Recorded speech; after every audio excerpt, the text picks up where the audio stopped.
Halo, assalamualaikum warahmatullahi wabarakatuh. Welcome back to my channel. Kali ini saya berada di Hotel Live. Kebetulan di daerah Surabaya. Kebetulan ini ada acara keluarga dan nggak disangka saya bertemu dengan Bunda Mustaini. Jadi ada beberapa video yang viral ya. Nanti saya cuplikan di video saya. Ada beberapa yang viral terkait dengan misteri-misteri yang ada di Indonesia khususnya ya. Jadi langsung aja kita berkenalan dengan Bunda Mustaini yang kebetulan memang keluarga juga, keluarga dari saya. Ya, langsung aja ya. Assalamualaikum semuanya. Waalaikumsalam. Jadi Bunda Mustaini juga keluarga dari istri saya kebetulan. Ini kebetulan juga bertemu tanpa disangka-sangka, ketemu di hotel. Ya, kita bisa gali informasi terkait misteri-misteri yang ada di Indonesia. Sudah seperti itu ya? Iya. Ya. Oke, apa kabar Bunda? Alhamdulillah, kalau saat ini ya keadaan baik dan sehat. Alhamdulillah baik ya Bunda ya. Sekarang tinggal di mana Bunda stay-nya? Di Bogor. Di Bogor. Yang jelas di Bogor saya. Kapan hari sempat ke Malang ya Bunda? Iya benar. Kapan hari sempat ke Malang. Jadi tapi enggak terlalu lama. Jadi untuk kita sharing, kita cerita-cerita mungkin kurang deket ya, kurang dalam ya. Nah kebetulan sekarang di sini kita coba tanya-tanya terkait dengan apa ya, warung ya. Nah, ada beberapa warung yang saya tanyakan ya, ada beberapa warung yang ramai tapi gak lumrah lah, dalam artian biasanya kalau rame yang biasanya kan ya rame-rame biasa, tapi ini ada yang beberapa warung yang ya kecil tapi kok rame banget. Itu kira-kira ada sejenis penglaris atau gimana ya Bunda ya? Atau gimana menurut Bunda? Kalau menurut saya, kalau seorang warung itu nggak wajar ya, tidak selayaknya istilahnya mencari rezeki barokah dari Allah, itu biasanya memakai sedikit dikatakan penglarisan juga bumbu-bumbu yang mengandung gaib ya, karena orang berasa ingin berambisi cepat, warungnya cepat laris, banyak pengunjungnya. Kadang-kadang kita datang ke dikatakan orang pintar tapi dukun, dan itu bahayanya memakai ibaratnya kayak jampe-jampe yang merupakan mengundang banyak makhluk astral seperti kayak jin, kayak ini. Nah memang kalau dibilang itu warung itu tuh nggak wajar gitu, karena kalau kita benar-benar wajar, sewajarnya orang membuka warung makan atau apa, kalau dia memang istilahnya mencari rezeki ridho Allah ya, itu tidak seperti itu gitu. Contohnya seperti apa Bunda? Kamu misalkan Warisan itu banyak ininya ya. Iya. Kadang-kadang kita sadarin ya, yang punya warung itu menyembunyikan sesuatu yang diminta berdasarkan dari jin ya, seperti kayak buto hijau atau gedung. Nah itu memakai iler, kadang-kadang pakai iler mereka, dan kadang-kadang juga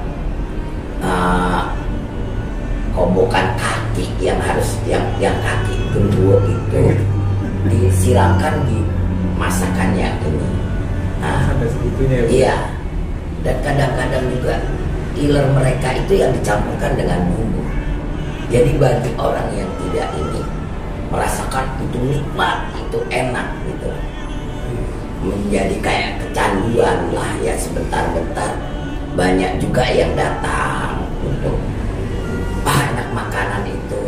Nah, tapi dalam seperti itu tuh sebenarnya masakan itu, keviralan itu tuh tidak langgeng, tidak lama ya. Iya. Karena bukan apa-apa, memang itu bukan sewajarnya gitu. Nah jadi memang mungkin ada beberapa yang bisa kita antisipasi. Mungkin misalkan kita pingin ingin tahu nih apa yang perlu kita lakukan kalau misalkan memang itu tidak menggunakan pelaris, atau memang ini memang warungnya memang laris bener atau gimana, apa yang harus kita lakukan, Bunda? Sebenarnya insya Allah ya, Ya.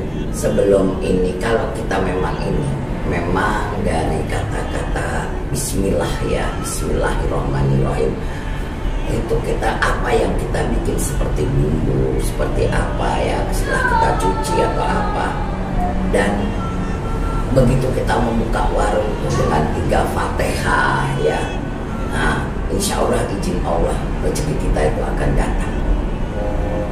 Itu yang bagi pengusaha yang memang benar-benar yang bersih, yang ibaratnya atas izin Allah rezeki yang dia berikan, karena Allah itu sudah menjanjikan dalam 1 hari 1 detik kamu rezekimu seperti ini, dan hari ini kamu mendapatkan banyak ini, besok kamu mendapatkan lebih banyak lagi, dan besoknya kamu ada sedikit penurunan. Itu sudah ada janji Allah gitu. Jadi kita tidak usah ibaratnya memakai yang aneh-aneh. Nah, karena duniawi kita itu silanya cuma sebentar kok. Iya. Karena rezeki berarti udah diatur ya. Iya. Itu bagi pengusaha, Bunda. Kalau bagi yang seperti kita nih awam, jadi kita nggak tahu ini beneran. Kadang kan kita tanya nih, ini warung kami ini pakai penglaris apa enggak gitu. Apa yang kita harus lakukan? Sebenarnya gini, kan kita kalau apalagi kalau itu berupa makanannya. Iya. Nah, kalau berupa makanan kita sebelum makan itu kan kebanyakan baca yang lumrahnya ya. Yeah. Nah, itu kan Bismillahirrahmanirrahim. Nah, itu baru kita makan. Dan kadang-kadang kita baca doa makan kalau memang ini. Itu rasa itu, dan kalau memang itu penglaris istilahnya atas ridha Allah, itu benar-benar nikmat kita makan. Tapi kalau itu bukan, biasanya di perut, di hidung, di rasa di badan kita itu benar-benar sudah mual gitu. Jadi rasa nikmatnya itu nggak ada. Yang ada itu rasanya kayak geli dan rasanya udah enak gitu. Jadi yang pertama kita harus baca bismillah. Ya. Nah, terus yang kedua kita baca doa makan ya. Kalau misalkan teman-teman bisa doa makan. Terus yang ketiga ada lagi udah? Ya, kalau memang itu ini biasanya kenikmatan jadi di darah, di daging, bikin kita menjadi sehat. Oh, sehat ya. Ya. Jadi biasanya ada yang saya dengar nih Bunda ya. Kedengaran misalkan kalau kita makan tuh pas pada saat di warung tersebut, nah, itu biasanya enak, nikmat. Ternyata kita bungkus misalnya, ternyata sampai rumah itu hambar, nggak ada rasanya seperti itu Mas ya.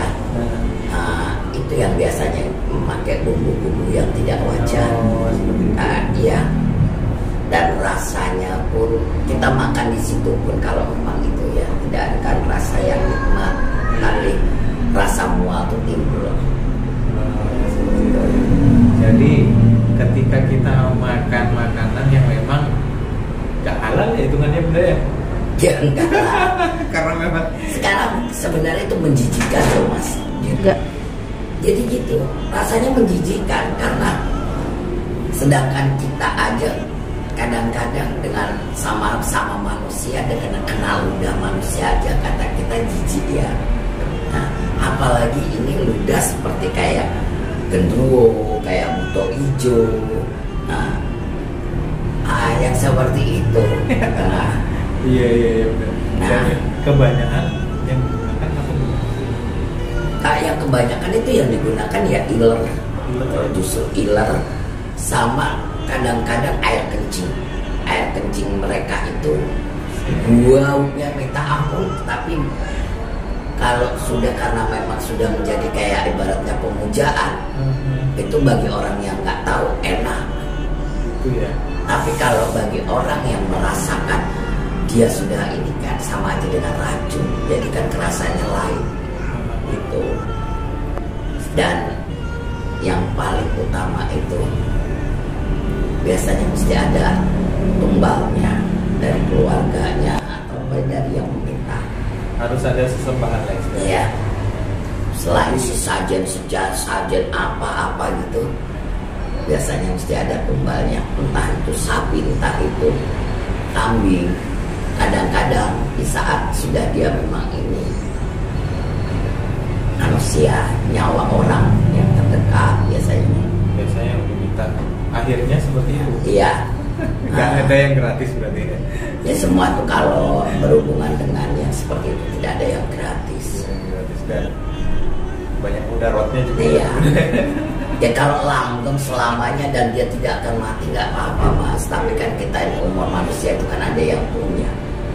Nah, sewaktu-waktu dia diambil yang kuasa yang meminta itu langsung biasanya hancur. Entah kenapa harta dia itu hancur aja. Oke, Bunda, mungkin sebagai penutup untuk pembicaraan kali ini, mungkin ada pesan untuk Bunda yang bisa disampaikan untuk usaha kecil atau kita yang Iya, kalau aku insya Allah untuk saudaraku, anak cucu Adam semuanya, berbuatlah seperti apa yang diajarkan Rasul, bertindaklah apa yang dititahkan. Rezeki itu akan barokah untuk keluarga semuanya gitu. Jadi tidak usah pakai yang neko-neko, karena kuasa Allah lebih nikmat dibandingkan kuasa dengan alam-alam gaib yang tidak berkesudahan itu, karena memang sifat dia untuk menggoda. Ya, terima kasih Bunda untuk malam Sama-sama, ini. Mas. Mungkin nanti kita next di video selanjutnya ya. Semoga bermanfaat teman-teman. Segitu dulu. Assalamualaikum warahmatullahi wabarakatuh.